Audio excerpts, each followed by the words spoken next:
Let's do it. All right. Well, welcome everybody. We've got a number of guests today, but I want to welcome you all to the, let's see, Stephanie, make sure I get this right. This is our 6th subcommittee meeting for the Acquisition Workforce Subcommittee in the GSA Acquisition Policy Federal Advisory Committee, otherwise known as the FAC.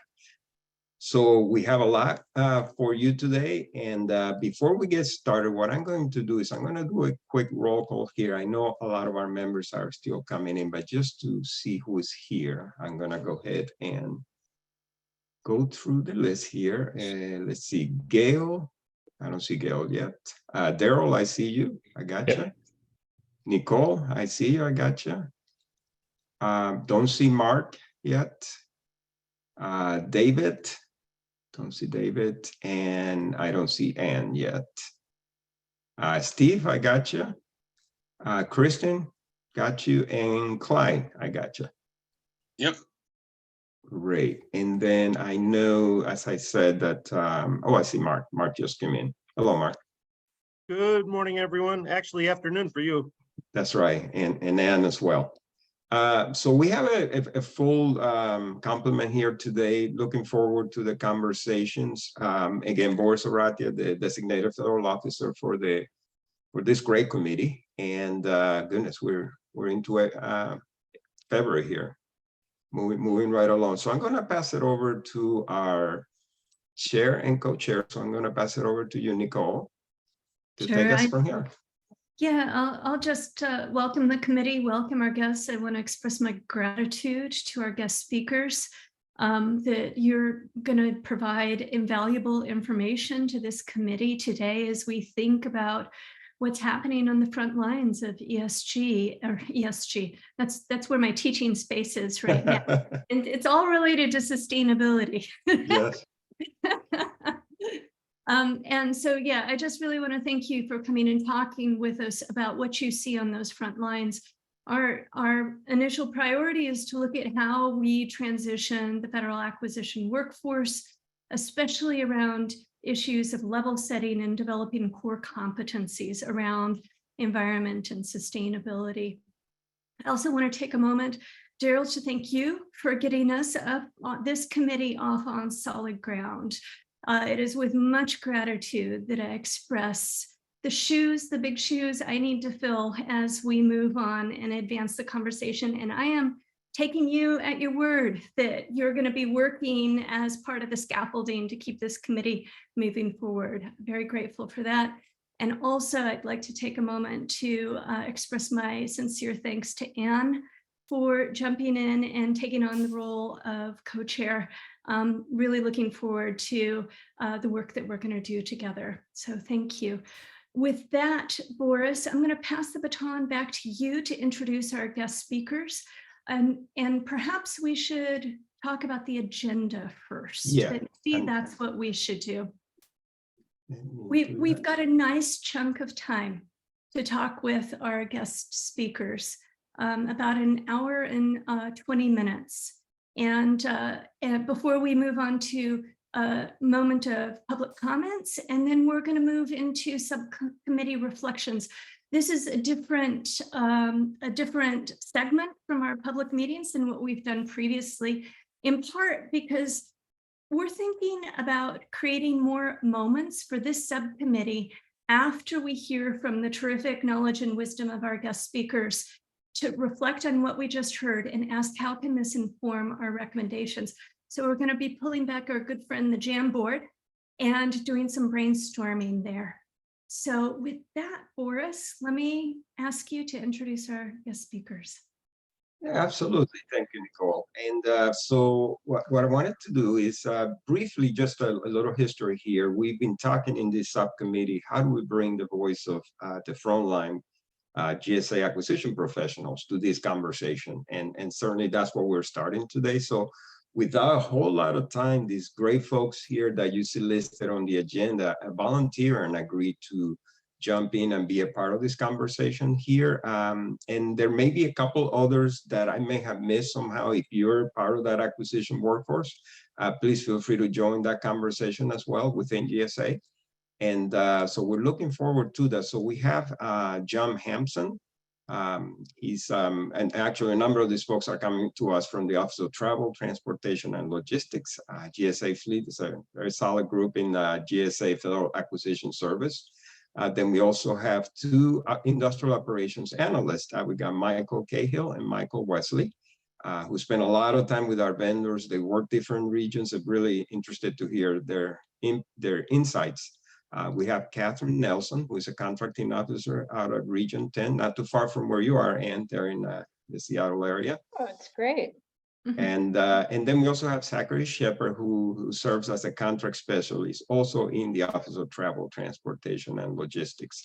Again, if I missed anyone here, feel free to jump in. And I'm going to go ahead. I'm going to stop sharing here. And I'm going to ask you to go ahead, if you wouldn't mind, just go ahead and turn on your cameras, those of you in the panel. And likewise for our members, we like to be very conversational here. This will be a really great opportunity to get to know you and the work that you do. So if you could please turn on your cameras, that would be great. But I'm going to turn things over to Nicole to get started with the conversation. Absolutely. So I'm going to pop into the chat the terrific questions that came from this subcommittee that we curated last week and honed over the weekend. And I'm just going to kick it right off the top. So as you know, GSA is interested in embedding environmental and sustainability concerns into federal acquisition. So related to this subcommittee, the Federal Acquisition Workforce Subcommittee, we're thinking about different layers here. The workforce layers from senior managers to middle managers to frontliners, the stages of the acquisition lifecycle, and also external perspectives. So bringing in voices from OMB and EPA and others, so we can really begin to formulate a more complete picture of the issues that we're going to be providing recommendations for about how to transition this workforce. I mentioned that our first priority as a subcommittee is to identify the essential pathways needed to make environmental and sustainability concerns a core competency in federal acquisition. So we're really eager to learn your thoughts here on how GSA creates this sustainability mindset.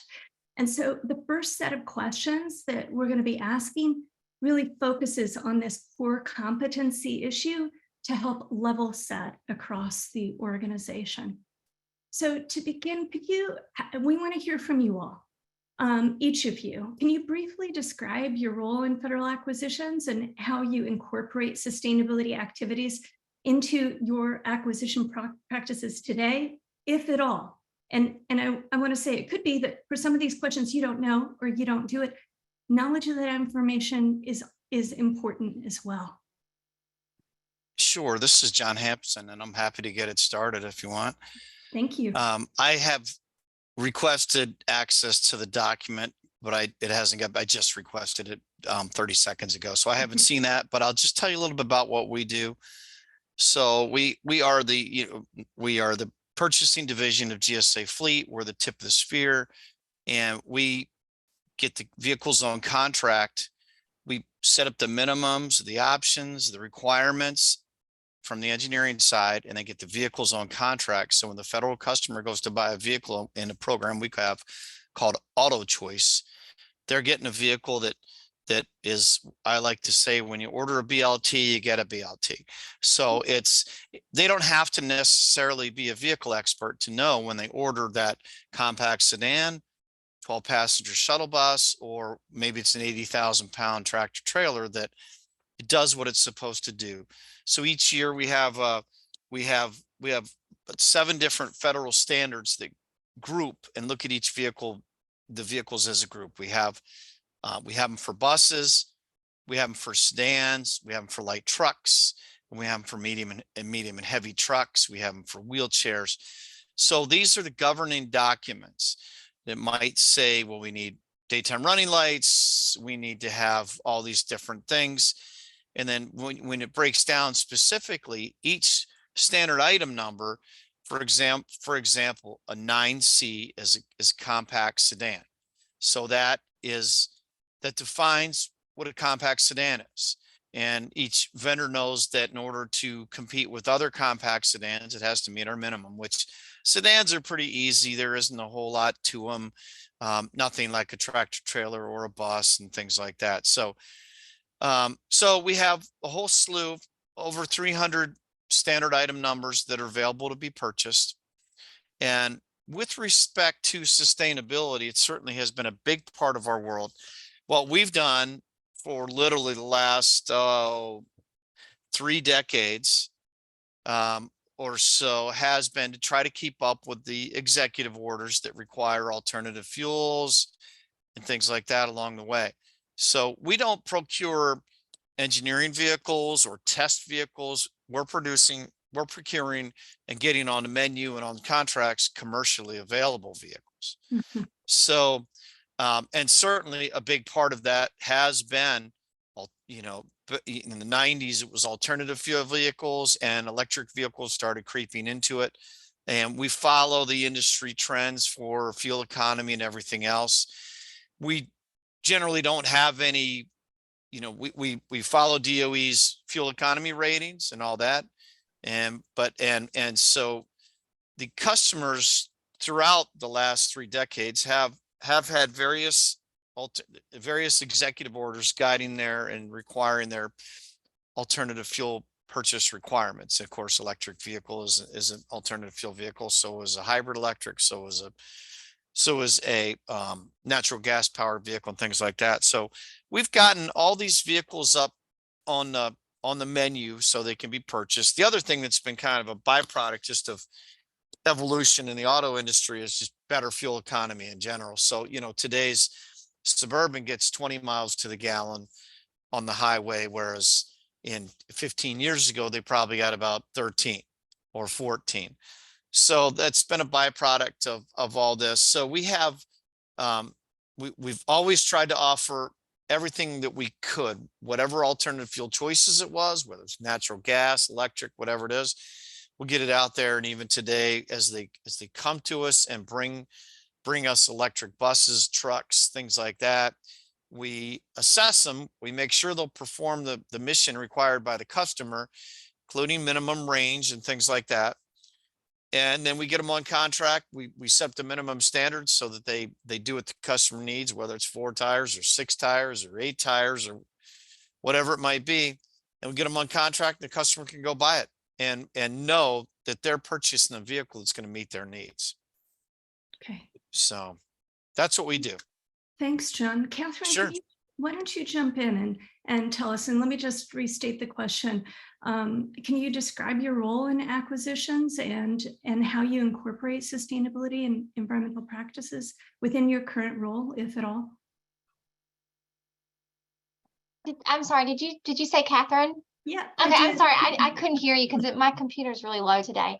I work for the multiple award schedule, so I work for MASS, PSHC, and we actually do have clauses now in response to the executive order that are out there for environmental. And so a lot of it's dealing with products too, but we do have the services, professional services, and specifically with products, they have to actually identify how they're environmentally efficient, and they have to actually they have to have certain things posted in their GSA Advantage catalog, also on their website. They have to show evidence and proof of it. I don't actually award the product side. I'm more with the professional services, but we do the environmental services. So I don't have as much experience as I would say. And I missed his name. He just disappeared off my screen. I'm looking at all you guys, and he just went away. I don't know where he went. But that's we do actually have this, and I know ITC, MASS ITC, they do a lot of handling that. I just don't have as much experience with it. Yeah, I appreciate that. I'm looking across our focus group individuals, and I'm having a difficult time identifying who's part of our focus group and who might be a member of the public. So I'm going to go ahead and just let someone else jump in and describe the work that you're doing. Yeah, we have the two Michaels, Michael Wesley and Michael Cahill. Perfect. Good afternoon. We're members of the IOA group, the quality group, And what we do is we go and inspect all the vehicles and ensure that all the specifications created by John Hampson's group are present in vehicles. And we have no latitude to alter anything. It's whatever is defined by the contract that's made by the contracting officer and the specifications that John's group does. That's really helpful. One of the topics that we're going to be discussing later looks at this issue of automation to make this process easier, and that I think is one example. All right, anyone else? We have Michael Cahill. Michael, can you hear us? You might be on mute, possibly. There you go. Sorry, here we go. Sorry, I'm in a hotel, and I'm trying to do this. Can you hear me? Yeah, Yep, Thanks we for can hear doing you. it from a Okay. hotel, Michael. Yeah. So I do the same thing as Michael Wesley. You know, we just help out John's group by going and doing those insight inspections, and a little bit more on it is as getting ready for who's going to be awarded contracts and stuff. We go out to help give him some more information. So environmentally, maybe ISO 1400 and something like that, we'll take a look at. But pretty much what Mike Wesley said. great. And is Zachary here? Yeah, exactly. Mhm. Yeah, he might be here. Jump on in, Zachary. Yes, ma'am, of course. So we work closely. I'm part of the contracting team for light vehicles, and we work hand in hand with John and his team regularly for our recompetes and our open season timeframes. And we, of course, like any contracting individual out there, any contracting team out there, anything on the contracting side, clauses and things like that. Yeah. We of course ensure that we get everything into play that needs to be in play. And we know that electrification of government fleets and moving into electric vehicles being a very big part of this administration's agenda. We're there to do our best to ensure that that happens and that we meet those goals. So that's in a nutshell, I guess, how we add to the equation. That's great. Mark, would you like to jump in for a second? Yes, thank you, Nicole. I got to say, I really like being around like-minded people, and we're all on the same page. That is not what happens at the state at all. There's layers of government where you have the governor that says one thing, you've got the agencies doing their own thing, and we're all siloed. We don't talk to each other. So when it comes to trying to do sustainable purchasing, there's no law, there's no policy. Everybody's incentive is to not stick their neck out, not be different, and not order sustainable items. They order the cheapest one because that's what the procurement code says. So how do you learn about these things? Well, I personally like it. I have nothing to do with the purchasing right now. That may change. But right now I'm in a different office, but I love this topic so much and I want to make a difference in New Mexico. So I'm involved, went to Glasgow. I'm teaching a class from New Mexico State University. I partnered with Department of Transportation to try to get EV charging stations out. I partnered with Department of Information Technology to try to get broadband out. But it's really a struggle because nobody is really trying to do this if they don't have to. And there's nothing that says that they do. So go feds, let's make the best practices so the states can learn from you. So There you go. You heard it first, Mark. Spot on. So hopefully what the work that we're doing here can serve as backdrop for others to follow. It provides a roadmap, not just for GSA, but for a wide swath of organizations. Well, Do you mind if I ask a question? Yeah. John, I want to understand a little bit about the incorporation of sustainability into into purchasing, I'll call it fleet. And you mentioned there's 7 sort of types that you purchase, like sedan, tractor trailer, Mhm. bus, etc. And each one will have a distinct set of, is it standard requirements across the board? So for sedans or buses, there'll be a standard set of government-wide requirements you're going to put in place Right. to sort of form the baseline of what you purchase. Right. Right. Like the same, the same documents and guidelines that govern buses wouldn't work very well on compact sedans. So that's why we Makes separate total them. sense. It's mostly based on gross vehicle weight rating, but for the most part. Across those 7 categories, is there a standard for sustainability that you is incorporated into each one of those 7 types? For instance, fuel efficiency.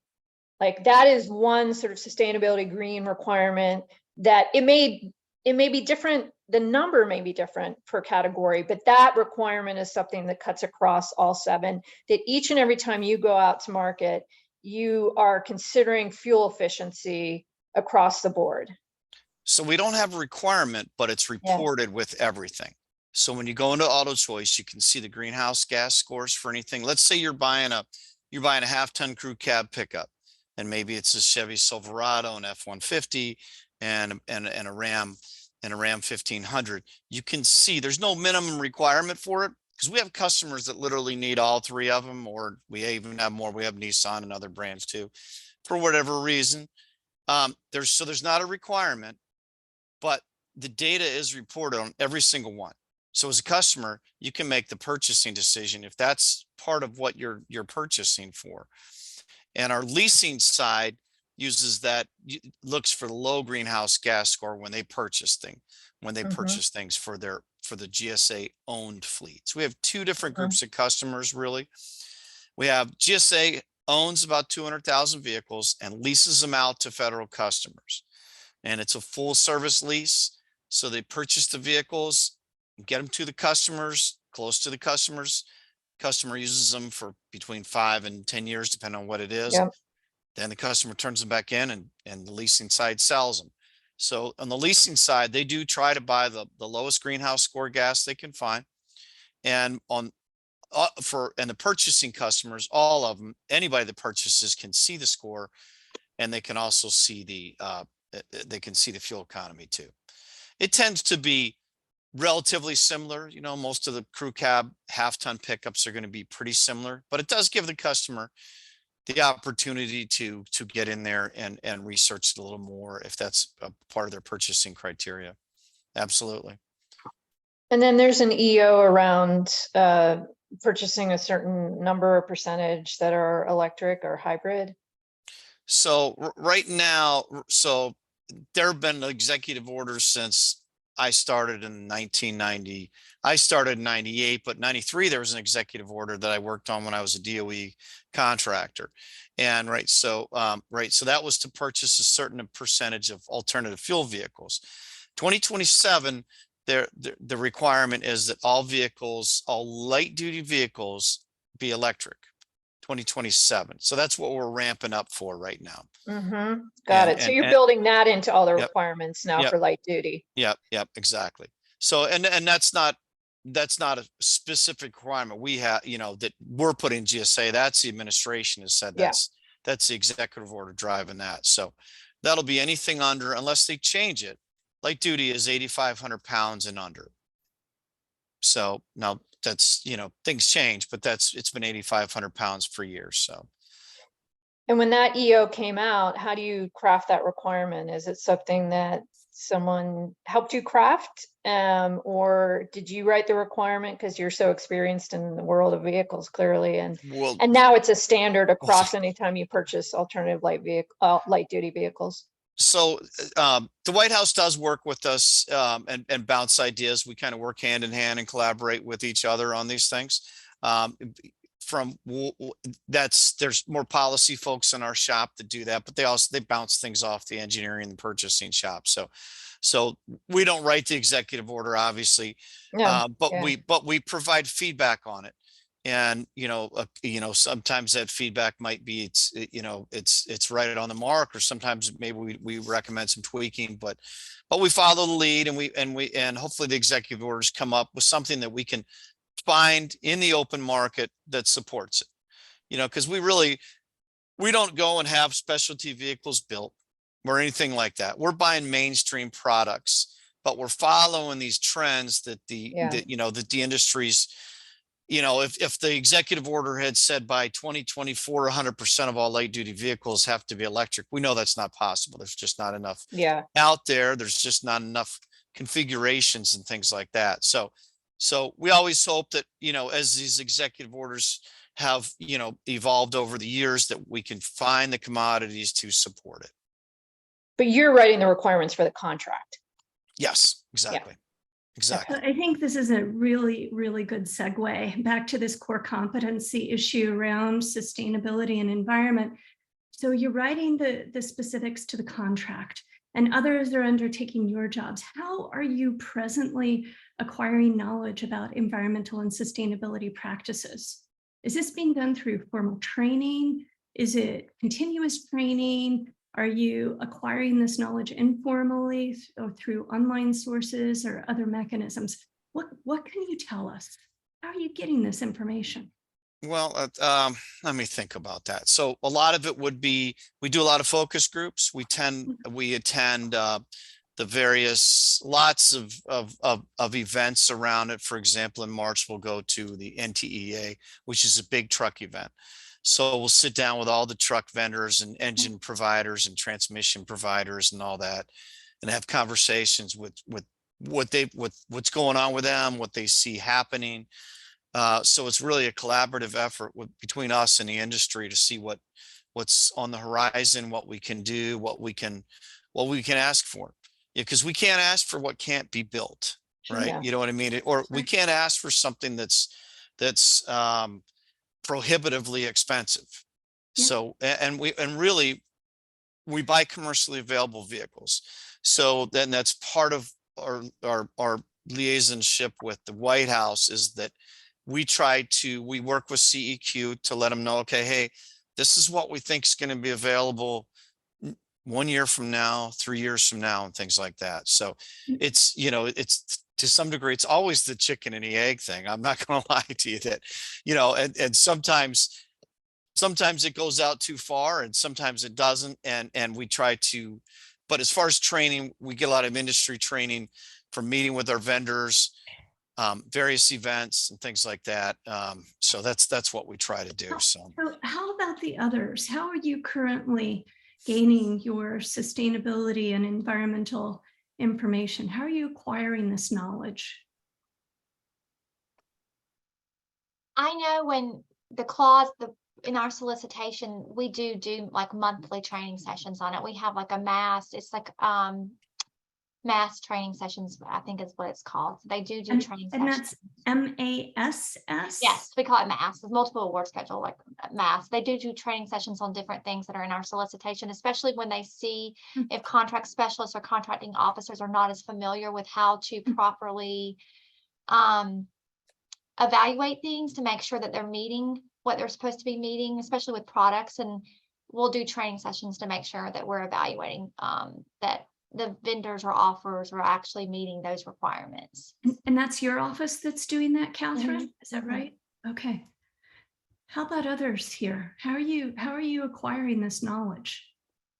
And maybe I should go back to you, Catherine. If you're doing the training, how are you getting the knowledge to undertake the training? We have a team. I would say we have an actual team that does the training for us. Like, I'm not giving the training. We have actual people that just specialize in providing that training quarterly, monthly. Sometimes we're doing it weekly, and they actually set up calendar invites, and they're mandatory sometimes, and sometimes they're not. A lot of times they're mandatory, especially when they're going through and doing like mini PMRs, and they're saying, okay, this was not done correctly, or we didn't make sure that they met this.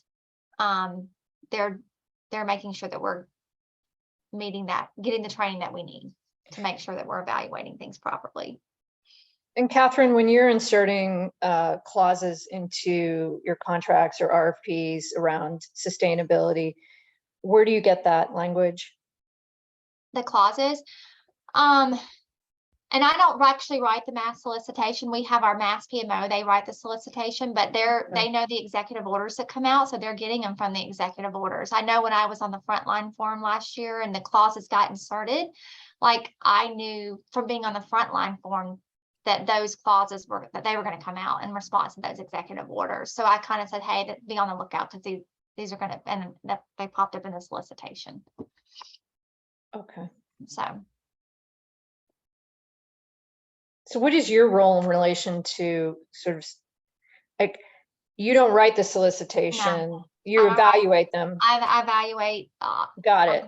An award So how do you know how to evaluate the sustainability portions of that RFP response? Yeah, I have to go through training because I don't have especially for the products, like knowing that they've met like that part. Because I mainly, before we did the mass consolidation, which is a whole new thing, because we just did that 2 years ago. ITC was mainly doing a lot of the products where a lot of that was happening. So we've had to go through a lot of training on that. Catherine, what do you call, what's the acronym MASS again? MASS is multiple award schedule. Thank you. So you have RFP responses in, and they have sections around sustainability, and you're thinking, how do I evaluate this portion? Who do you call, or like to say, can you train me? Or I will definitely reach out to our top procurement analysts and procurement analysts. Our 14s and 15s. I will reach out to them and we need training on this. We need to know how we're going to evaluate them, and a lot of times we'll have like office memorandums, or we'll have policy written out that'll it'll be like 10 pages long. Okay, guys, this is how you're going to evaluate this, but they'll do training sessions on it. And your procurement analysts will do training. So it sounds like along with like top contracting officers too. It won't just be procurement analysts doing the training. Is it FAI ever, or it's internal procurement specialists? I think they probably, I'm not sure. I'd have to get back to you on that. Yeah, that's all right, Catherine. I didn't mean to grill you. I was just curious how it actually. I'm actually thinking these are going to be questions I'm going to probably go back and ask. Yeah, I think this is really useful because it sounds like this is a pretty important entry point for knowledge dissemination. Yeah. How about others on the focus group or within the focus group? How are you getting knowledge around sustainability? I do it through the DAU. We have courses on there we can review, as well as the GSA Online University. So when we got a lot of mandatory stuff that pops up there that I'll take a look at and go through. And then just like Catherine, we'll get meeting invites throughout the month for certain pop-up trainings that we can call into and listen into and get training that way. Is it helpful? Like, so, you, Michael, you show up and you inspect the vehicles and you want to make sure they're ISO compliant, or do you go back to your training to understand what to look for to make sure those vehicles are compliant with what the supplier promised, or are you learning another way? Oh, a lot of it's kind of on-site stuff. So the training is helpful in that it kind of gives me a baseline to understand a little bit what they're talking about, because I'm not ISO expert at all. But when they come back and say, here's our certification, here's how we got it, I kind of go through a little bit about what they told me, and I kind of just a 1 + 1 = 2 type thing. Like, I just use logic to understand that what they're telling me is true or not, based on what I'm seeing at their location when I inspect their vehicles and things like that. Got it. Thank you. I think it was a little bit different when I worked for DOD, because when I worked for DOD, I was working with like C-130s and C-5 planes. So I had like engineers and I had industrial analysts right there, and you would go out and actually physically see the planes, and they would, you would be working through all that with them. So it's a little bit different here because I'm not doing that type of work anymore. But yeah, like what Michael was saying. So were those engineers and others very knowledgeable about sort of sustainability requirements? Yes. Were they focused, and they were focused on it? Yes. Yeah. I mean, I'm sure there's a million other things you're thinking about with the C-130, but, you know, Yeah. yeah, right. So the next set of questions is going to look at capabilities and resources and skills that help empower you to make the best sustainability and environmental decisions. Zachary, I'm going to talk with you. Do you believe that you have the capabilities, skills, and resources to empower you to make the best sustainability decisions? I mean, as you know, kind of stated here so far, GSA does a good job of putting us through trainings when things change and as things develop, including when we're talking about sustainability. And it's not like engineering does one thing and contracting does something else. It's everybody all plays into it, because we get a lot of direction through the program management office as well. And I don't think we have any representation here today from our program management office, but we have a whole, just like anybody here, we have everything flows down, and we are supported pretty well here compared to some of the other agencies that I've worked for. So I do think that that's a big part of it, because it helps to ensure that the programs are doing what they need to be doing, from how the White House and administration and upper level individuals shape it and want it to be done, which comes down to our engineering folks who are putting the standards together, to our contracting folks that are placing inputting the mechanism for the vehicle for making those purchases. And we have the other people that keep the systems running, and so it's all a group effort here. What I'm hearing you say is you feel supported and there's trust in the system. You believe that there's a scaffolding that's in place. I'm curious what the barriers are that you see related to empowering you to make the best sustainability decisions. Well, I mean, I don't know if I would want to use the term barrier or not. But I guess going hand in hand with having that support, a lot of decisions that really that affect something like sustainability on the programs, and trying to author that into the future, which of course you realize things for like computers, you're on a 3-4 year cycle. Vehicles, there's a cycle for that as well, so it's not like every vehicle and every computer is being replaced every year. So I mean, that creates a bit of difficulty, just because it does take a certain lead time for changes to really take effect. And then also, if we do have a lot of direction from above, from the program management office, some of those decisions on how sustainability is going to be worked into the program, they're already made, at those levels. And then of course we all are compartmentalized on exactly what we do. So as you get further and further down that food chain, the less and less that your decisions are specifically affecting those changes. It's at a higher policy level, and again, that's where our training comes from. So I don't want to call it a barrier. I just want to call it a product of how the market may work for specifically, since we have a lot of TTNL folks here, specifically for like vehicles. These aren't maintaining IT systems. These are buying products that are meant to be fielded for longer than the term of the contract, or I guess the term of that fiscal year.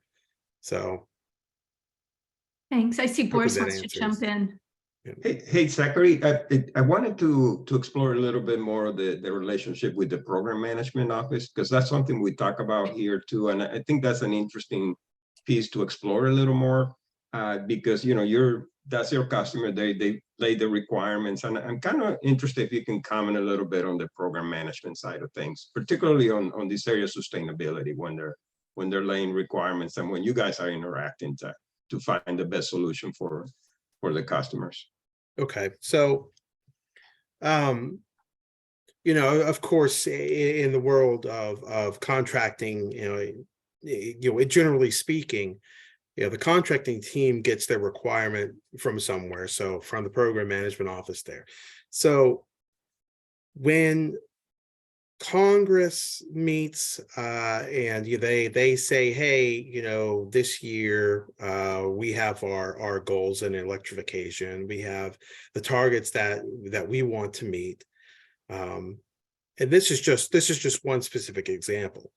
You know, they are looking to like the light vehicles contract just because that is what has the bearing on you know, how they're able to meet those those targets. And one of the specifically for the vehicles, you know, being that required source here, you know, the program management office for where was I going with that?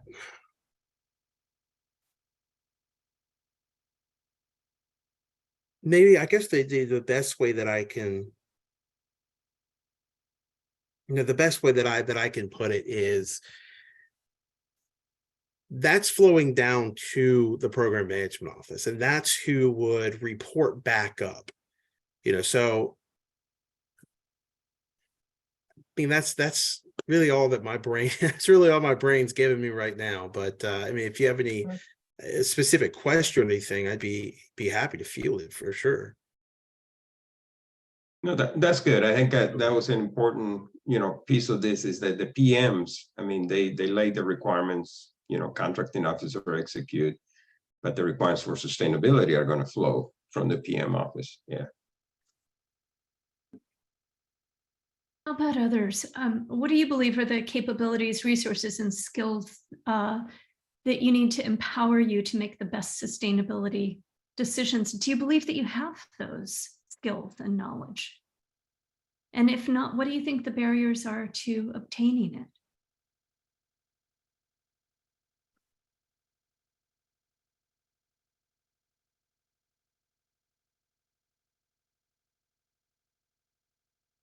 This is Michael. For myself, I do believe that for my current position, for what I need to do, I do have the skills and knowledge needed based through the training that we were talking about earlier. You know, and like we talked about, we have a huge you know, support chain. So if I did have a question, I'd be able to get on the phone and find somebody who would be able to answer it, who's more knowledgeable. When it comes to barriers for myself, I am 100% field employee. So I said I'm in a hotel. I was just looking at vehicles this morning. The only barrier for me would just be not being able to have access to when I'm actually looking at the vehicle. Really, all I have there is my phone. So if I can't get a hold of somebody, I wouldn't be able to finish whatever I'm doing there, to have to go back and kind of reevaluate something, maybe another time. But that's yet to happen. With more and more stuff coming out, that could be a possibility, but I'm just trying to kind of, you know, brainstorm what a barrier in this position would be. And that's really all that I can come up with. But as I said, as of today, I believe all the training and support that I would need to conduct what I do for the government. Yeah.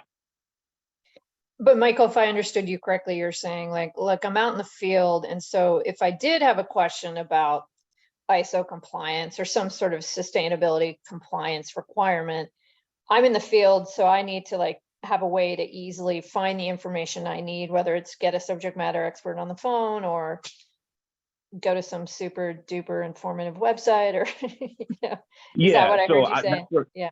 Yeah, that would be, I would go to, I would try to obviously look it up myself first, so if there was a super duper website that I could just one click and boom, there it is, that would be amazing. But generally, I would go to my supervisor first. If he couldn't answer it, maybe one of my colleagues. But then like John's group, they've always been able to answer any questions that we've had out in the field. I mean, just on a rare, it might be like a Friday at 3 o'clock where I'm trying to finish something up out in the field where I might not be able to get somebody. But again, I'm just kind of spitballing as to what might happen. This hasn't happened. Every time I've tried to reach out, somebody's been there to kind of answer and help me along. I think I know the answer to this, but have you ever rejected a vehicle because it didn't meet green or sustainability requirements?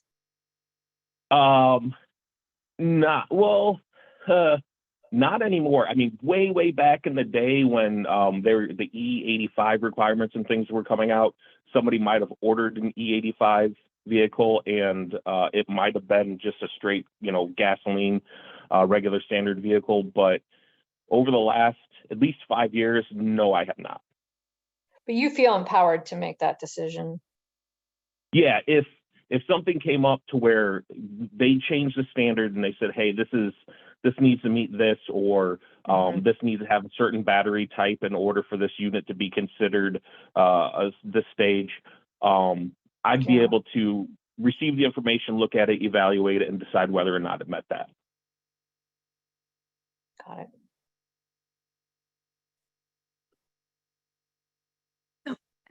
Go ahead, John, please.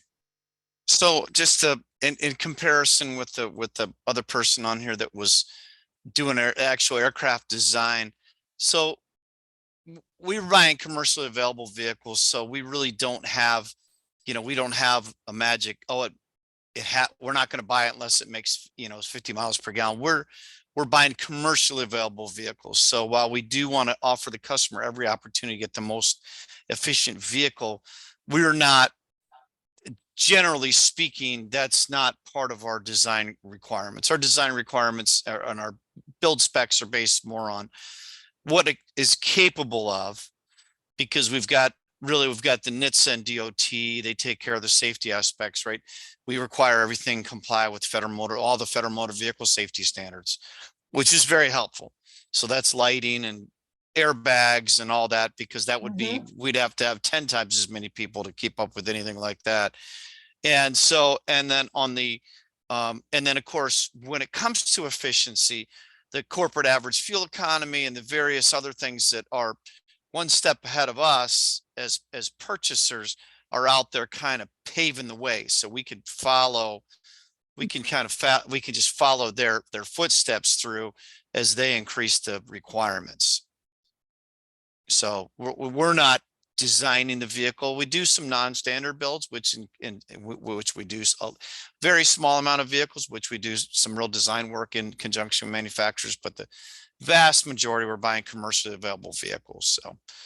So just to clarify that a little bit, as opposed to the person that might be developing the C-130 and saying, hey, can we do a little something to lighten this thing a little bit, or things like that. Because the moment that we try to do anything, a requirement that doesn't exist or isn't commercially available, now it all has to be tested and everything else. It's a little different world for us. So that's a good distinction. But even among your commercial purchases, like, are sustainability requirements sound like a nice to have? They're not like a hard fast requirement, other than in light duty vehicles, you have to turn the entire fleet electric. Right.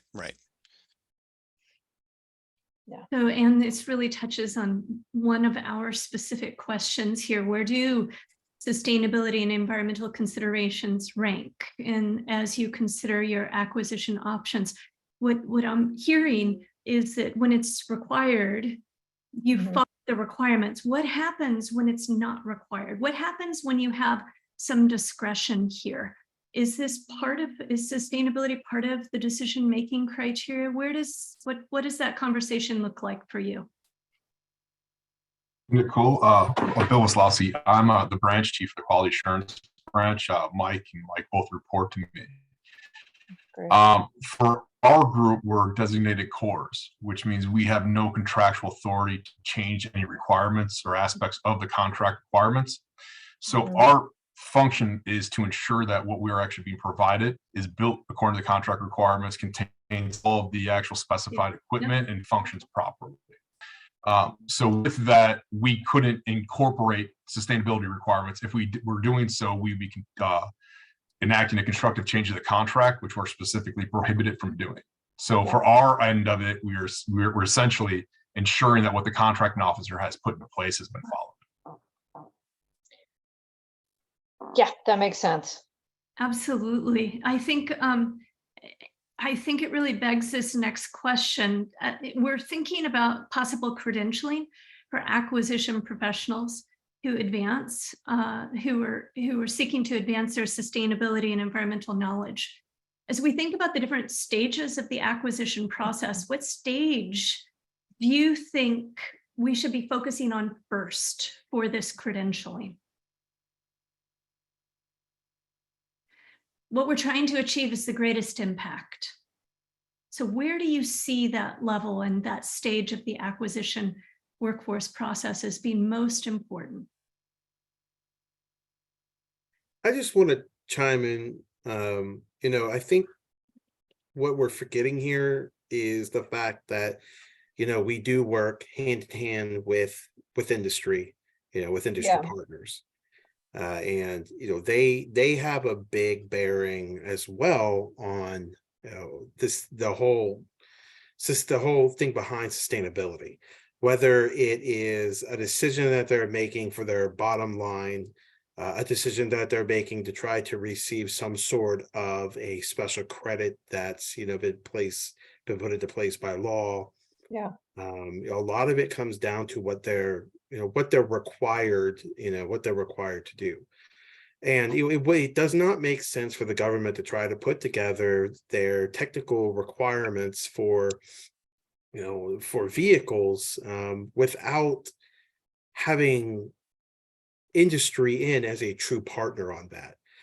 Because we get limited to what the industry may be able to provide or at what speed they may be able to put into play a lot of stuff that goes around sustainability. And I think here a lot of the sustainability is at the forefront of what the administrations, the recent administrations, the current administration, it's been very important to them. And so I think that you've had a lot of law, a lot of regulation put into place that kind of takes away the need for, when you drill down to, say, the contracting team or the engineering team, or down to the IOAs that do our inspections, a lot of it gets taken care of at that higher level.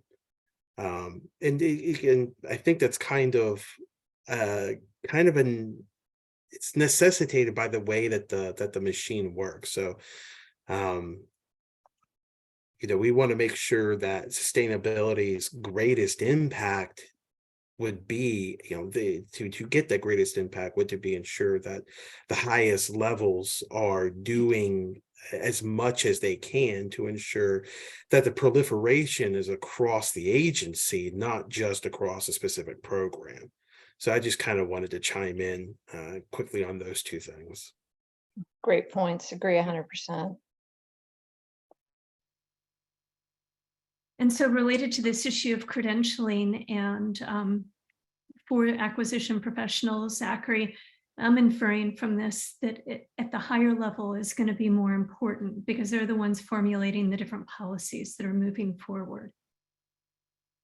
Sure, and that is the case here, and that's kind of just the product of how contracting works, and for good reason. To have that separation, it allows where we could drill down on specific programs like the light vehicles. TTNL themselves would put into place something that deals with sustainability that would be both product that we get on our side of TTNL, as well as the services on the other side of TTNL. So it's a lot easier to ask the hard questions and the big questions about sustainability when you are purchasing a product, but it's a lot. There's a lot more that goes into it for like the service side of things. Just because with products, finding sustainability is very tangible. But what's the gas mileage on this? What kind of an engine does this have? Is this an electrical vehicle that's meeting what our administration is looking for? And the reason I keep saying the administration is because I know at one point in time, my understanding was there was a vote that was delayed until the contracts, the light vehicle contracts, were put into play. So I hope that helps answer your question. It does. It does. Okay. Thank you. How about to others? Where do you think the training is going to have the biggest impact and the credentialing within GSA?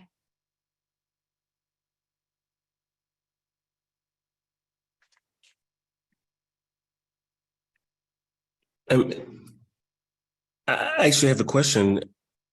Do you have credentials now? Are credentials, training and credentials used for the work that you're doing currently? Unrelated to sustainability, Daryl? Or related to Related. any other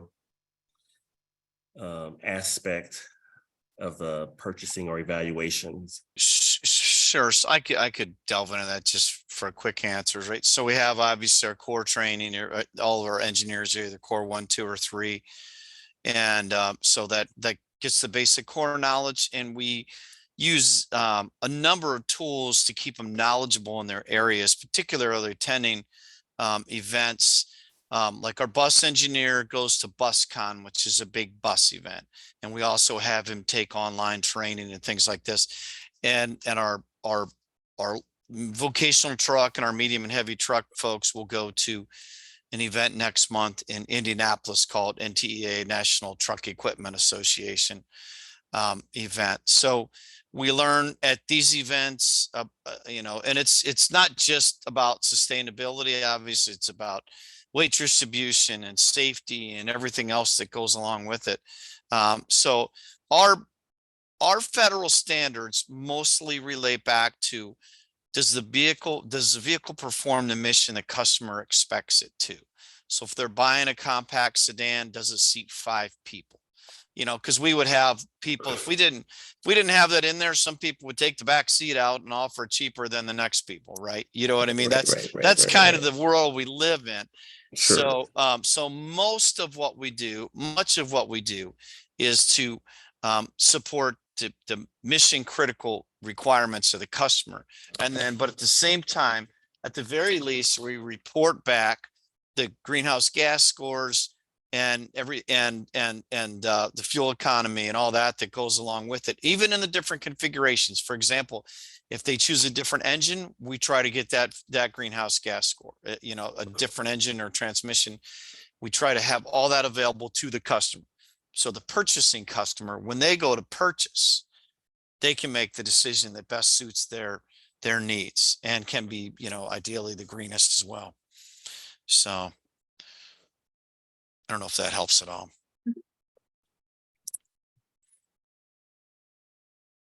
Okay, thank you.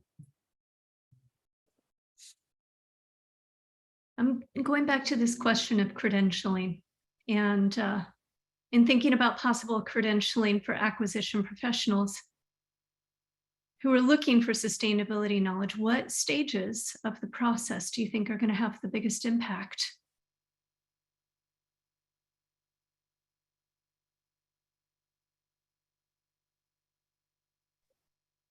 I mean, I definitely think as a contracting officer, it would be helpful to have credentials, just to have that training and have credentials if you're going to be awarding it and evaluating it. I definitely think credentials would be important.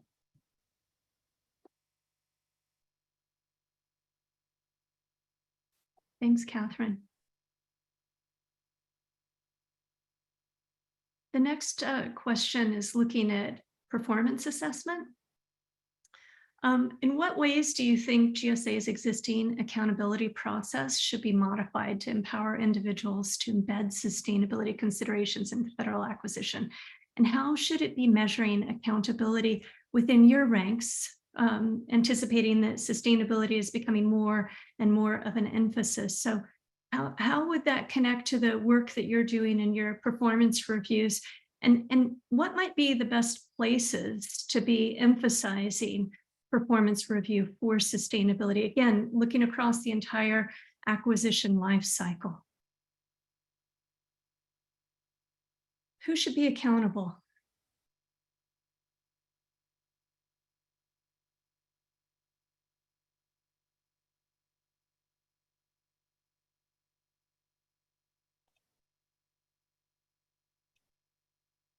When you look at accountability for meeting sustainability requirements, you have to take a look at where they're operating in. On vehicle purchasing, for example, John and his team have gone a long way along with our contracting folks to get as many electric vehicles on contract as possible.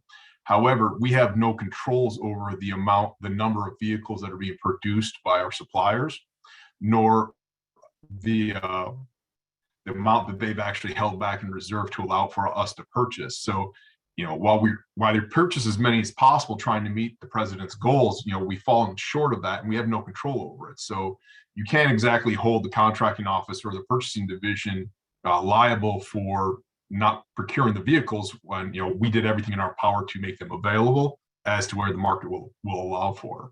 And you're gonna have to take a look at that across the board with everything else. I mean, a contracting officer, they can only purchase things that that are actually being offered at the time. I think that's an excellent point. Mark, go ahead and jump in. Thank you, Nicole. So I thought a little bit about this unavailability of vehicles to purchase. We'd like to purchase some too. What I'm hearing is that the dealers want to add in all the extras so they make maximum profit, because with electric vehicles, you only see them if they need brakes or tires. Everything else seems to work twice as long as the internal combustion engine option. So my thinking was that maybe I could leverage through NASPO, which is a national purchasing organization for states, to actually negotiate a deal with the manufacturers. Like Ford is now doing direct sales, Tesla's doing direct sales. Why can't we do on the federal level a negotiation, including all states, and say, we want 10% of your production at the state level without all the gadgets and everything, so that we can get the base price? You will not find a Lightning for $40,000. You'll find it for $80,000, but we can't get them. So forget about it. We can't buy them. So we're stuck with buying what's left over, like the 2020 Chevy Bolts that can't be charged quicker than 3 days. So we're really in a quandary, and we like to look to the federal government to use the GAS, which we can adopt for our purchases. I think that's that might be the key. Kristen, you were going to jump in here.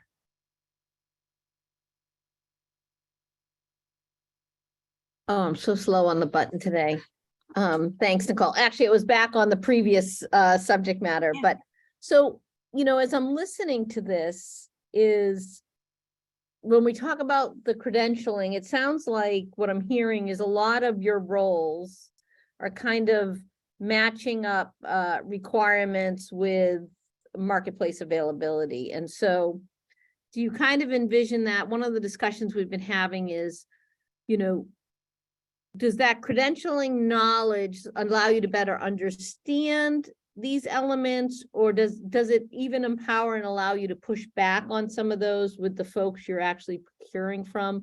Because I don't really have a vantage point of your level of work there. So is it more like compliance, or is it a way that you can actually negotiate? Is probably not the right word, but engage with the suppliers and kind of drive the spirit of what the requirement is. I think it's kind of a combination of both. Okay. Definitely. Would you say, I think from a confidence perspective, it kind of helps, I guess, be more assertive with the requirements of the government, for lack of a better term, Yeah, and then, and probably, yeah, I guess definitely. And also just, getting on their level and being able to talk, be able to, when you use the word negotiate, I would say that was a really good way to state it, to better understand and be able to talk to them yeah, I think the way you stated it was pretty adequate. My second question was, and is realistically, I know everybody's schedule is super, super busy. So when you hear about credentialing and other training, I mean, how is the general bandwidth to be able to take that training, put it into practice? As just in today's day and environment, I think it's tough for a lot of folks.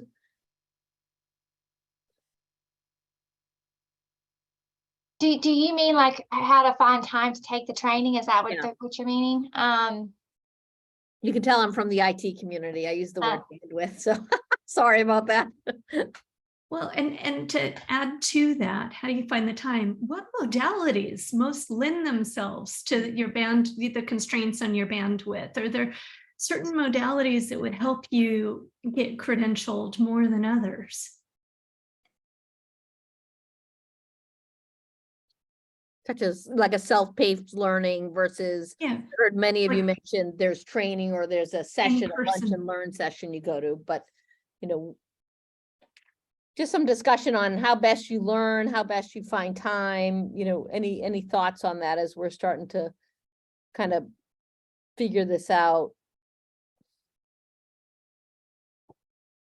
I mean, I'm pretty flexible. I'm not going to speak for everyone in here, but I'm pretty flexible in the way that I learn. So I can learn like online, like this in this kind of session.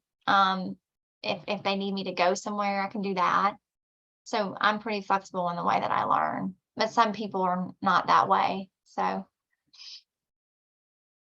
I mean, it's a lot easier to fit, like if it's like a virtual setting, it's easier because, and I don't know if everyone is like, I'm very virtual in the way in my work environment. So like, it's easier to fit time in to take training. But not everyone may be that way. The more people may be going into the office or may be traveling more with the way that their schedules are with work. Great, thank you.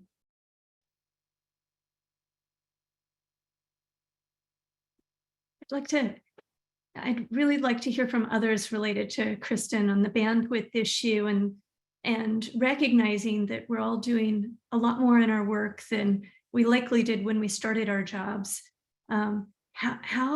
If we're thinking about increasing knowledge and capacity within GSA, what sorts of modalities would be really important? So there's the online synchronous, there's online asynchronous, which is self-paced, in person, the lunch and learns that Kristen mentioned. What do you think would be the nice to have and what will be the essential to have based on the work that you undertake? Based on my work schedule, I like the online stuff so I can get to it, when I have the time. My schedule varies month to month when it comes to looking at doing these end item inspections. Sometimes I'm notified 3 days before I have to go out there. Essentially they let us know, and then we have a certain amount of calendar days before we have to actually get out there and look at them. So I might in my mind think, oh man, next week's all clear. I can do a 40-hour training session. And then all of a sudden, hey, we got 20 vehicles you need to look at. So it can change on a dime like that. So when it does come to training, I much prefer the smaller training. So, a 1 to 3 hour session that I can knock out if I do have a little free time versus the 20 to 40 hour sessions. And if it does come to in-person stuff, that's when I do like the week breakdown. I don't want to go for 1 day for a personal training. If I'm going to do a personal on-site training, I'd like to just spend the week there, get everything done that incorporates it. But yeah, outside of that, the shorter 1 to 3 hour kind of time frame trainings work best for me. And then virtually is my preferred method. How about others? I think this is a really important conversation. I think that, his comment's going to hold true probably for most of our folks because they're intermixing, various vendor visits, sometimes pre-construction visits to vehicles. And I also just think it's generally going to be kind of challenging. We could teach the engineers how to require the greenhouse gas scores to be 200, but we can't put any requirement in there really that isn't commercially available, because, it costs a tremendous amount of money to remap, to dyno test and remap anything, to recalibrate anything. If you even look at the differences between a vehicle that's offered in 40 states versus 50 states, we more or less have to follow suit with where the industry is. And of course, the industry is following the lead of in CAFE, corporate average fuel economy, and other things, and while at the same time trying to kind of go forward and plan out where they need to be in 2027. I think that's why you're seeing more vehicle lines being offered as electric. So I think, even if the engineers are kind of limited what they can do with respect to greening, because we more or less have to take what's available to us. It's not, we can't really say, well, we're going to try to put a double overdrive transmission in this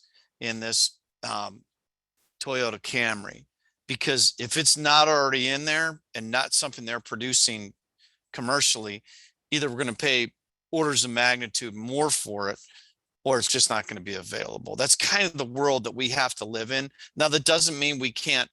And in our sister organization, on the leasing side, they do take all the efforts to procure the most fuel efficient vehicles they can. From the purchasing division, we're trying to get everything on the menu that we can that meets the requirements. And no matter where we were as far as what we tried to require, we can't really get ahead of what's thermodynamically possible, shall we say, and commercially available. So we can't ask a vendor to get 40 miles to the gallon out of an F-150. We can't just put that in there as a requirement, because they won't bid on it, and then our customer won't have that F-150. So we have to follow suit with where the industry is, quite honestly. That doesn't mean we can't encourage it and try to pick up everything out there that's coming on to the market. We do that with all the hybrid electrics and plug-in hybrid electrics and electrics, and we try to pull everything in, but we can't, regardless of what we put in those standards, we're not going to change the way the entire business does business, I guess I should say.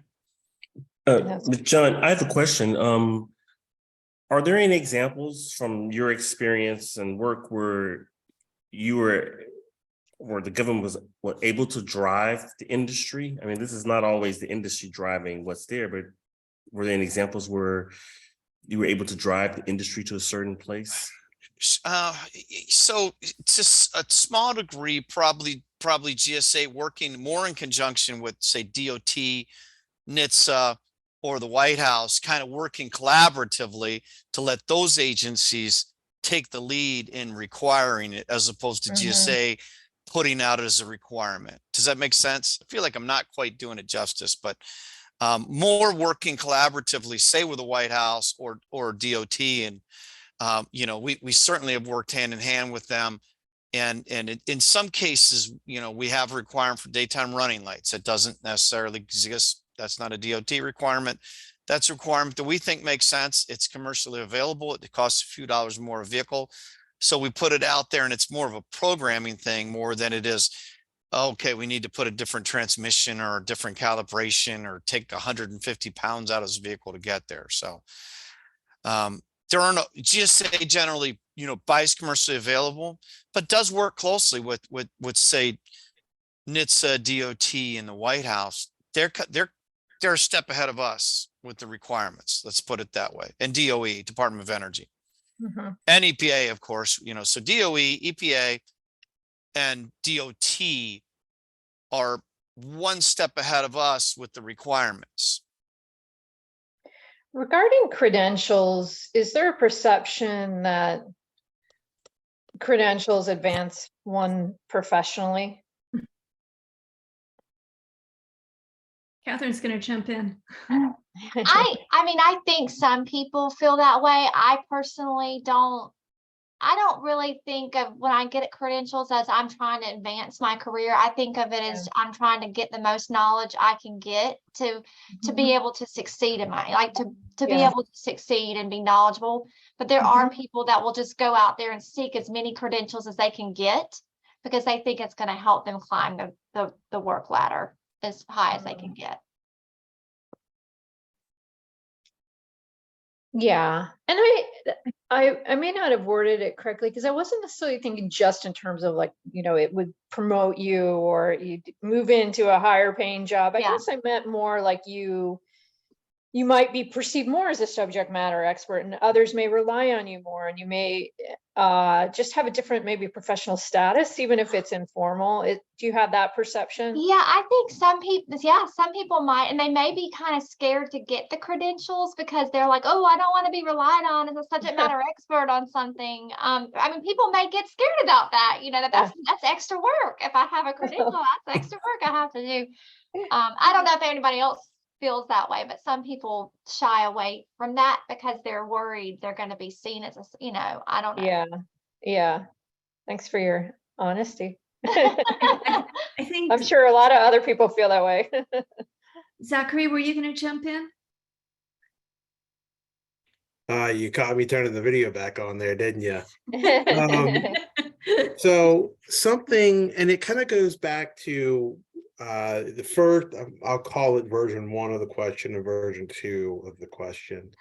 Version 1 being, you know, whatever position that we are in, there's a certain tool belt that goes along with it and certain slots on the tool belt that need to be filled. And yes, there are individuals who there might be 12 slots to fill. They might fill 3 and say, that's good enough. You know, let's try to do something else. Let's try to, you know, move up the ladder. Now, I know that wasn't really the intention of the question, but something that, you know, I would point out would be my experience with a different agency where if you did get yourself, you know, credentialed in something greater, I'll say greater than where you're at or greater than what you're doing, you know, people were taken advantage of, and that does exist. And, you know, I could either let that make me shy away from it, moving here to GSA, or I can just realize that whatever, you know, whoever it was before is not who it is now. So yes, that you know, that may be the case. But I just kind of wanted to I guess frame it in that way a little bit on, you know, what the prior experiences, you know, might be.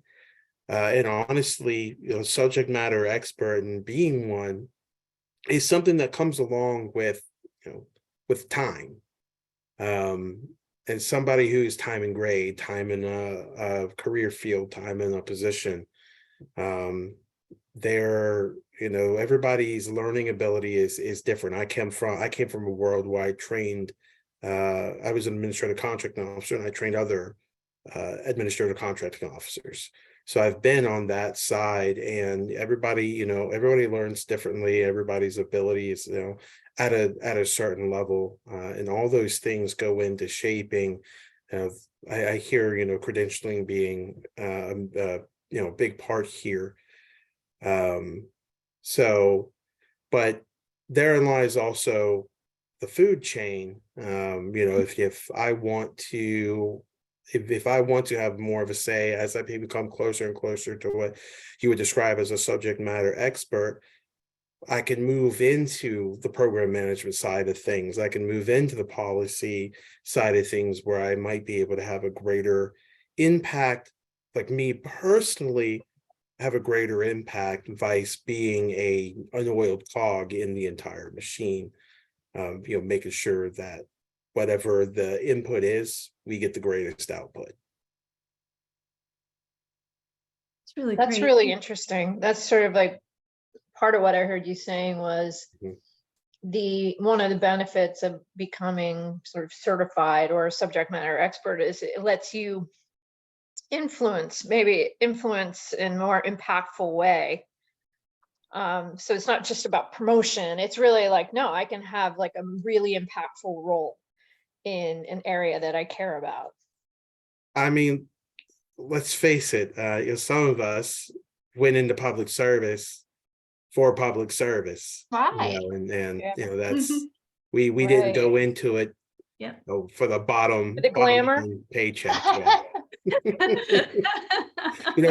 There is a certain, I've been in public service since I was in internships and in college and Yeah. stuff. It's always where I've been. It's always where I wanted to be. So, it comes down to, sometimes it comes down to something as simple as that.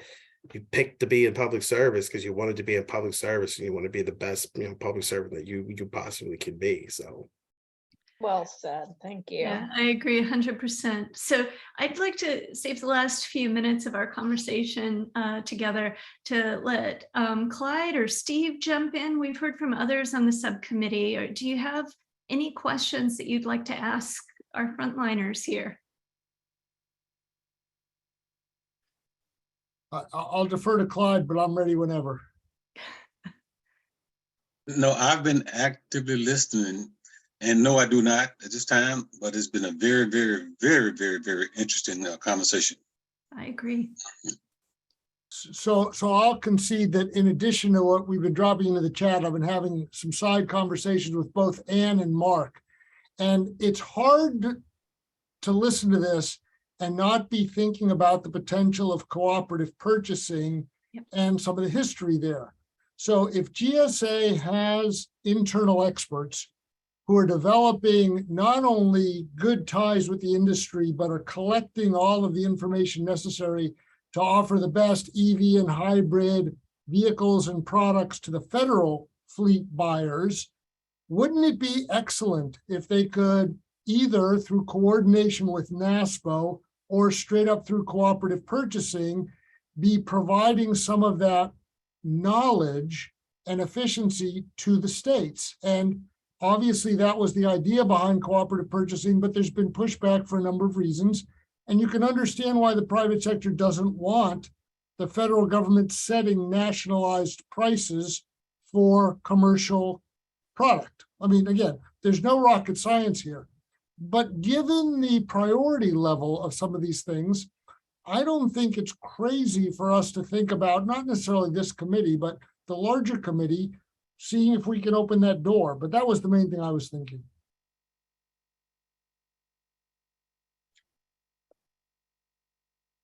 I really like that idea, Steve. Not just in the vehicle space, like, as I understand, like right now, just a very limited part of the GSA schedules a cooperative. I think it's law enforcement, emergency, and IT, which I think IT is a new one. So that's interesting. But given all the work GSA has been doing to ensure that the products are meeting certain green standards and services where you're considering the sustainability requirements, like I agree 100% with what Steve's saying. It's like one, I think, relatively easy, quick win.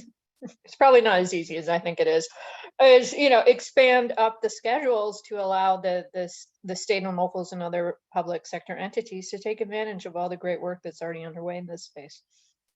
As Ann says it, the more I think about it, it might be more palatable to the administration rather than opening the door to a massive expansion of cooperative purchasing. What if the only thing that they opened was access to the environmental aisle on the schedule? Right. I like that environmental aisle. Absolutely. So we do have a couple of members of the public here. At this time, I'd like to open it up and ask if we have any questions from the public who are joining us here today.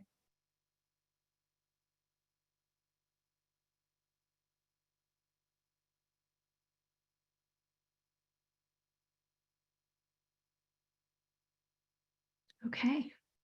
Well, I really want to thank you all for joining us today. This was a terrific session. Speaking for myself, I have learned a lot.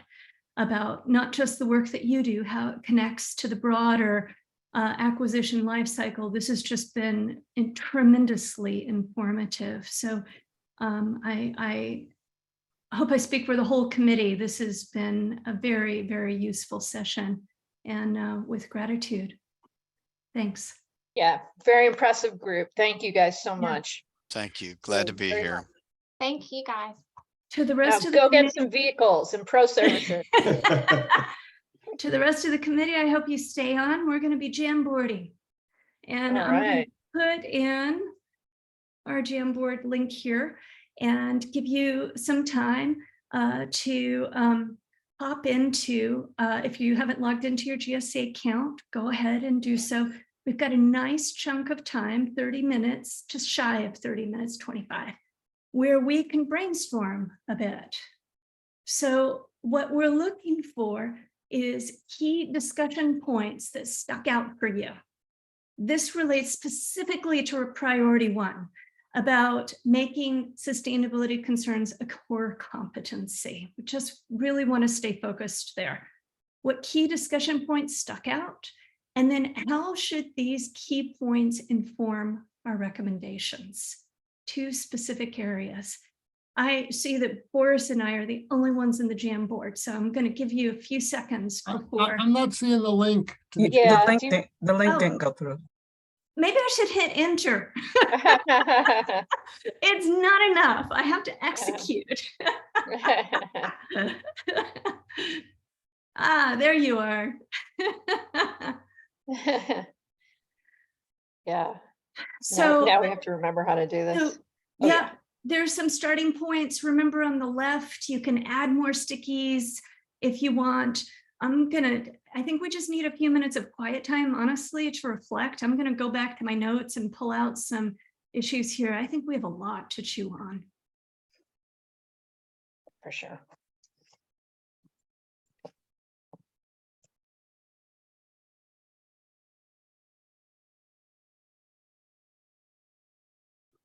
I'll share my screen so that we can see it. You can see it on your own computer, but I'll share that. Kristen, you're muted if you're trying to talk to us.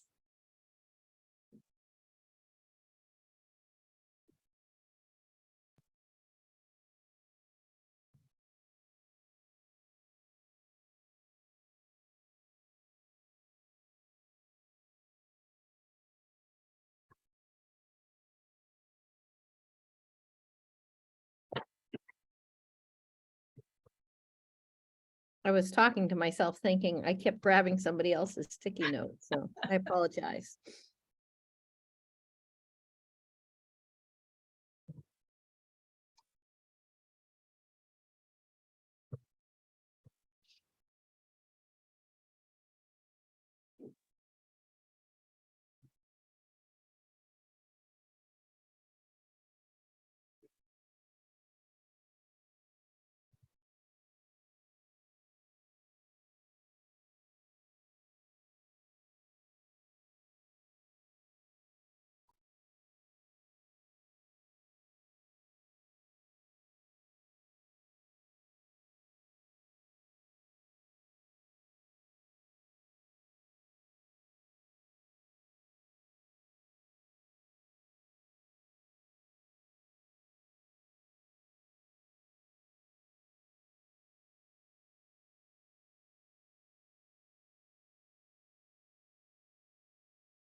I know it's just me, and I'm not the only one, but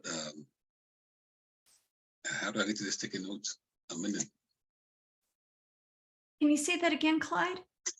I was trying to ask Viz lightly, so nobody heard me but you. How to get to the sticky notes? Right, so you're going to go to the far left. If you don't have a blank one right now, you see that arrow with the circle. It's the one just below it that says sticky note. Click on that. You may need to double click. Yep. And your Okay. sticky will pop up. Okay. Thank you, ma'am. Yes, sir.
know about you all, I'm taking a look at some of the points that stuck out, and it's almost like those points are potential recommendations.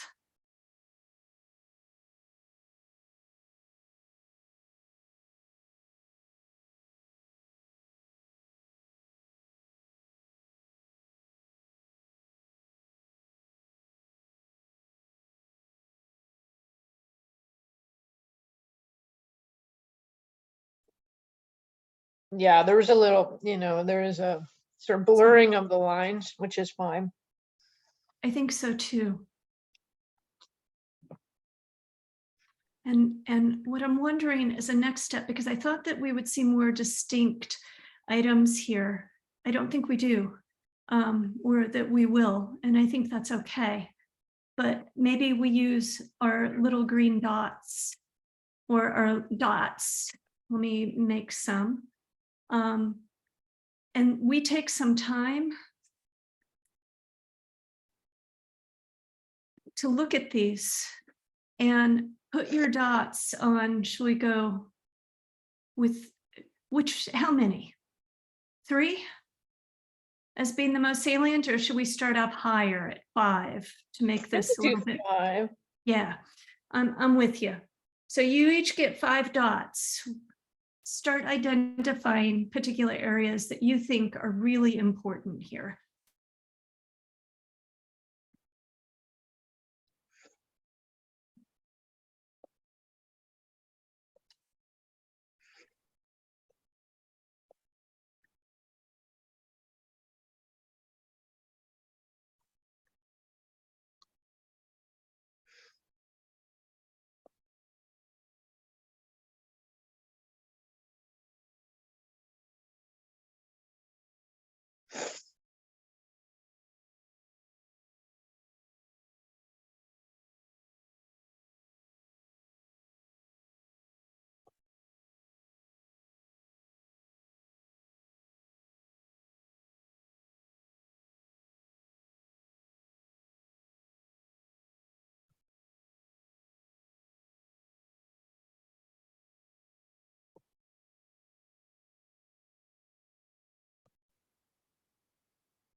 Got some really big dots going on. I was trying to get creative and create more. I think some of these inevitably are going to get grouped. Yeah. But I want to get our thoughts on relative importance first, and then we can start thinking about grouping them, whether it's going to be something we do today or maybe at our next meeting together. I think this is a good place to pick up.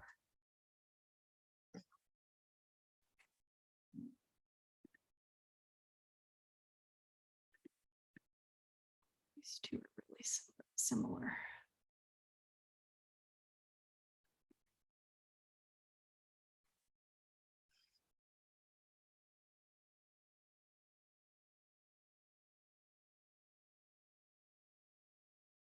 This one's the same, so I'm going to delete it. We have it repeated.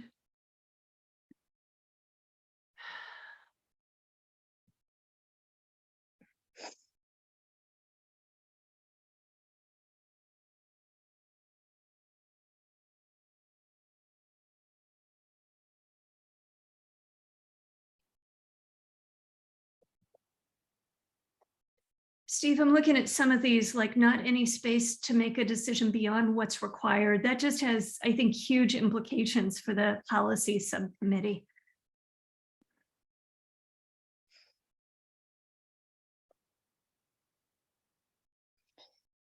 Keep adding stickies, new ones.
It went behind, Dan. I know, I can't get it in front.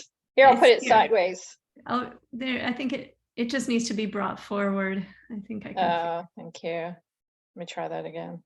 No, I can do it in Word. Delete that one. Get another dot. That's a bad dot. it's a bad dot. It has your face on it. There's No, it's a bad sticky. I'm gonna try. Oh, I'll steal it off another sticky. Yeah. No, that would be wrong. Oops. Oh my gosh, yeah, I did something with this sticky.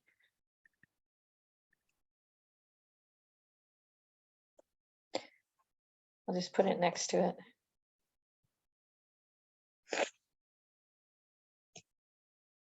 You're the bad. All I right. think it's my sticky that's bad.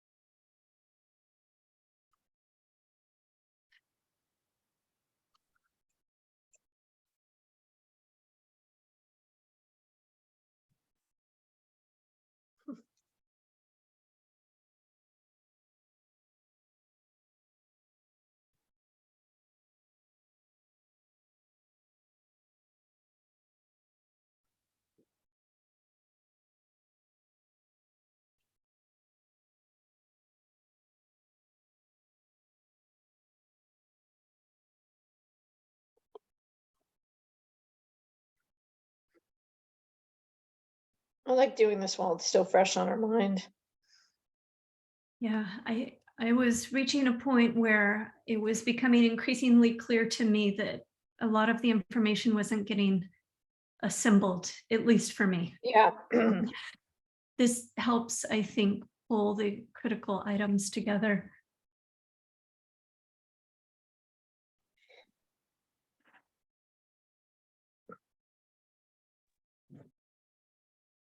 You can all still see my screen, correct?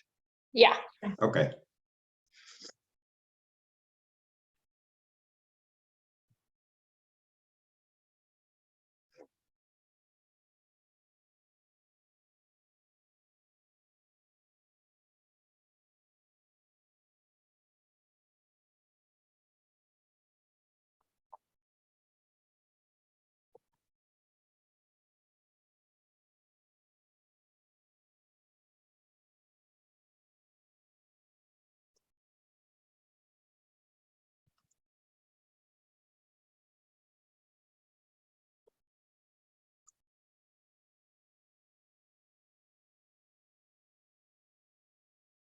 Sticky got moved and did we lose 2 dots at the bottom?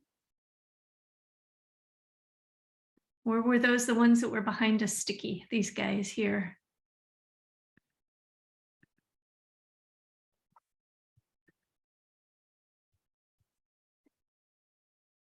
Got it. Thank you.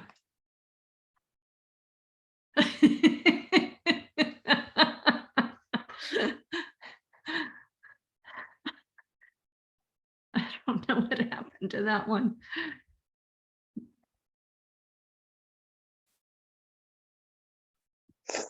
So I'm assuming who still needs time with their dots and stickies? I think we should spend at least a couple of minutes. All right. Who is that? Who's the bad dot person? Oh. Talking about the ones that have multiple dots here that we're seeing. So trainings should focus first at a higher level because the lower levels follow regs and rules. That connects with another item that we see here is the heavy emphasis on compliance, right? We need quick access ways to obtain relevant sustainability information. That really, it definitely struck a chord for me, listening to Michael talk about when he's in the field and he needs access to information, how is he going to get it? Others with multiple dots, I think this gets back to our universal hope that GSA will And the role of this committee will be serve as leadership that states can follow, especially if the states need assistance in buying sustainable products. And by the way, I think that could tie into the workforce recommendations if you viewed it within the lens of one of our objectives was to find ways to reduce the friction for the acquisition workforce. And certainly if we can make buying green products, for example, super easy for even state acquisition professionals, like we've even broadened that mandate beyond federal. What I don't know, I'm taking a look at the bottom left corner where these dots are, which they apply to, unless it's one and the same. So this group needs to offer training program to certify credentialed sustainable purchasers. And then a requirements and industry capabilities aren't always in alignment. So I think these are two different things, correct? Yeah, I don't did know this. where the dots, what they belong to. Yeah, I wrote the industry one. I mean, one thing that I walked away with loud and clear is like, you can have all the top down mandates you want, but if industry can't deliver what's required, there's no purpose in training them in it.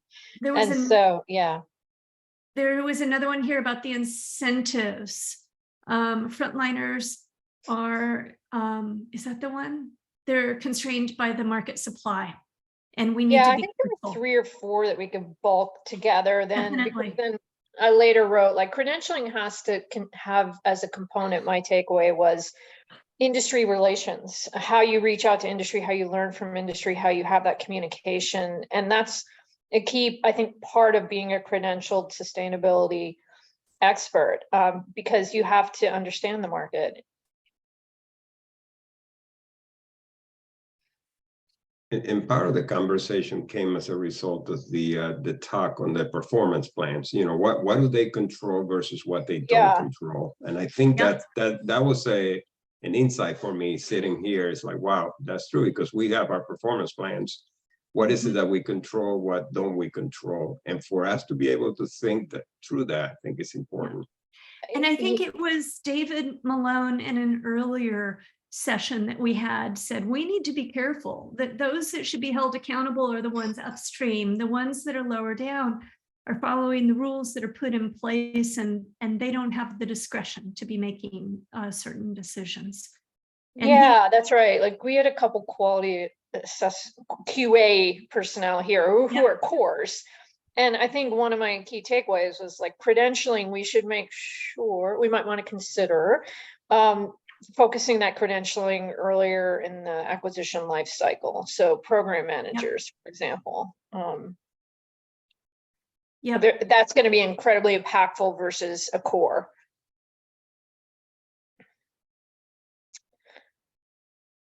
So I'm interested in the others, like what our key takeaways are from this. I like to sort of button this up and propose some next steps related to what's happening here with the JAM board.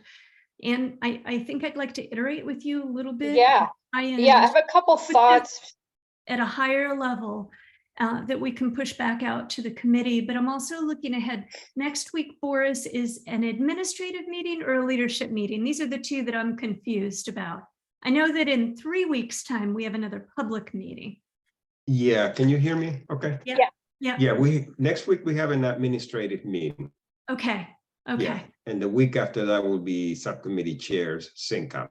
Yep. So, and next week might be a really good time, and I won't be there. I'll be out for 2 weeks, but next week might be a good time to present the higher level items that can inform our recommendations. So if it's okay with you, we can iterate on this and put together a document that can be part of the conversation for next week. Yeah, I think that sounds great. I also like looking at these recommendations and hearing the group today. Like, I'd love to hear from some program managers. I think too, like at a higher level. Yeah, and like, could we have 1 or 2 next week just to do 20-30 minutes? Even I'll take 15 minutes just to like validate their role and really understand that one, because I think that's going to be a key part of what we're recommending. And the cooperative space, like I think we should explore it. It's super interesting, but it's also, I know there's a lot of Well, I also want to keep us focused because it's not part Yeah. of priority one. It's Yeah, that's a good point, Nicole. Let's definitely important. hone in on program managers, yeah. Yeah.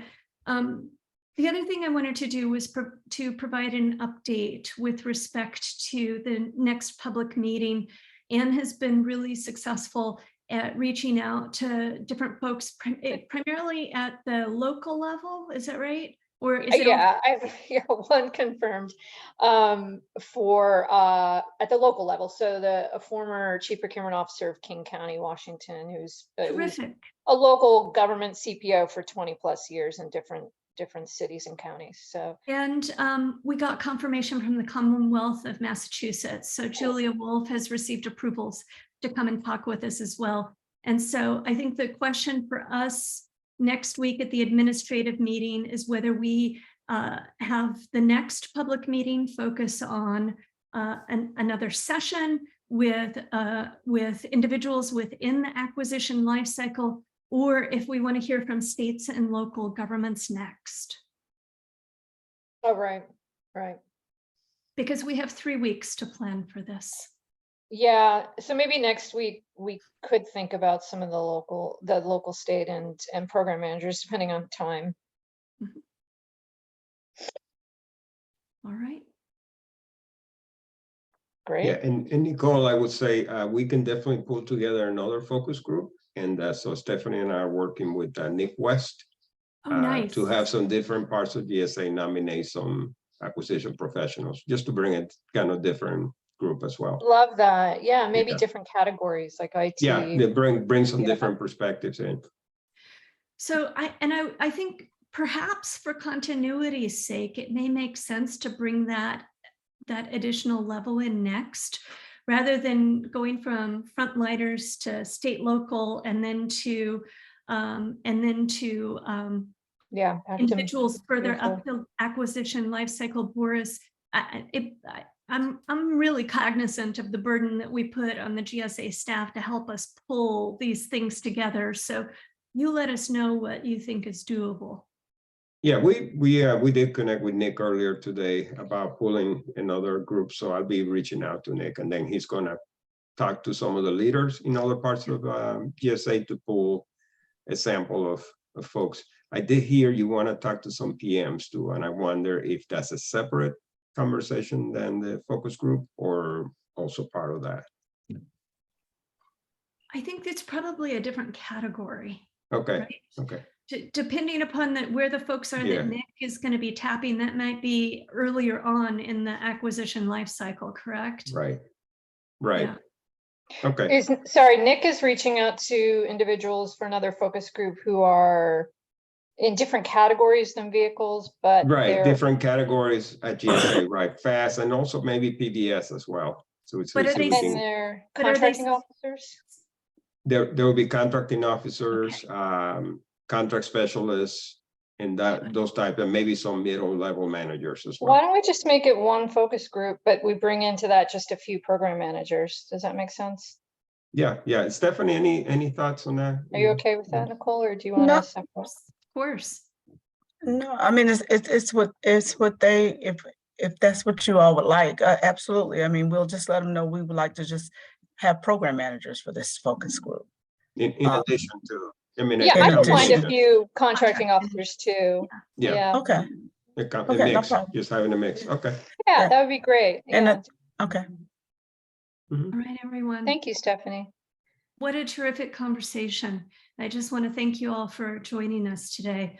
Thank I you for think leading. it was actually Daryl who's been pushing all along to bring in the contract or the frontliners. He's not here for me to thank him, but I think this was a really, really worthwhile conversation. So Anne is going to be taking over for the next couple of weeks, and then I'm going to hop back in 3 weeks' time.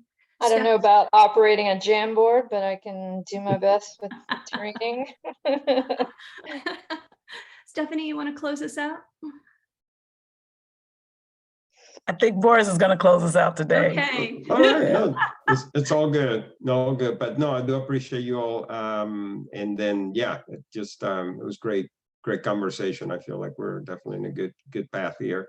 So I'll be following up, and hope all goes well, Nicole, and we'll definitely be in touch. And then Ann we'll definitely connect as we. plan Yeah, things. I'm So traveling next Wednesday, but I think I can step out for 2 hours, so. Okay. All right. So we'll catch up with you all at the admin meeting then next week. All right, Sounds everyone. great. Have a good All right. evening. So Bye, we'll guys. call this meeting adjourned. Thank you.